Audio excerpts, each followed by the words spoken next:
बसंतपुर गांव की शांत फिजाओं में जब सुबह की पहली किरण फूटती तो 10वीं कक्षा की छात्रा पूजा अपनी पुरानी साइकिल और किताबों के साथ नदी किनारे खड़ी मिलती। उसका घर नदी के उस पार था।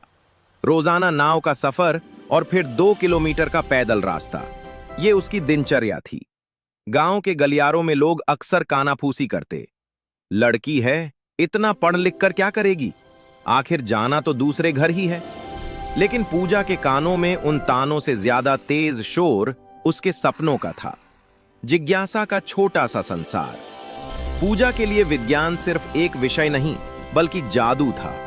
वो अक्सर रात के अंधेरे में आसमान को ताकती और सोचती, ये तारे टिमटिमाते क्यों हैं? क्या हम खुद की रोशनी पैदा कर सकते हैं? उसके पिता, जो एक मामूली किसान थे, पूजा की आंखों की चमक देख तो पाते थे, पर तंगहाली के कारण उसे नई किताबें नहीं दिला सकते थे। पूजा ने हार नहीं मानी। उसने पुरानी फटी किताबों को ही अपना हमसफर बना लिया। कबाड़ से कलाकारी तक जब स्कूल में विज्ञान प्रदर्शनी का ऐलान हुआ तो पूजा की आंखों में एक नई चमक आ गई। मगर चुनौती बड़ी थी।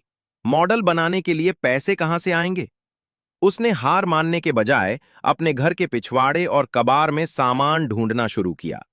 टूटे हुए तार, पुरानी बैटरी, प्लास्टिक की बोतलें, एक छोटा सा बल्ब, रातों की नींद कुर्बान कर, मिट्टी के तेल के दिए की रोशनी में उसने एक ऐसा मॉडल तैयार किया जो पानी की शक्ति, हाइड्रो एनर्जी से बिजली पैदा कर सकता था। सफलता की गूंज।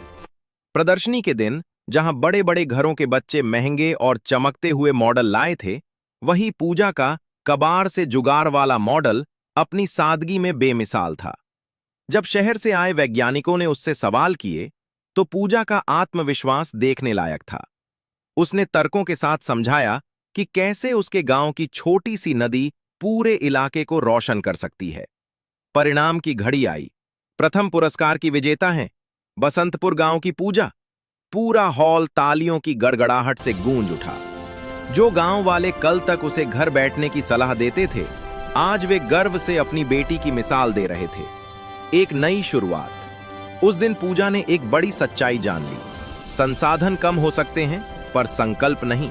उसने उसी पल तय किया कि वो वैज्ञानिक बनकर लौटेगी ताकि उसके गांव का कोई भी बच्चा अंधेरे में न पढ़े और हर घर तक किताबों की रोशनी पहुंच सके।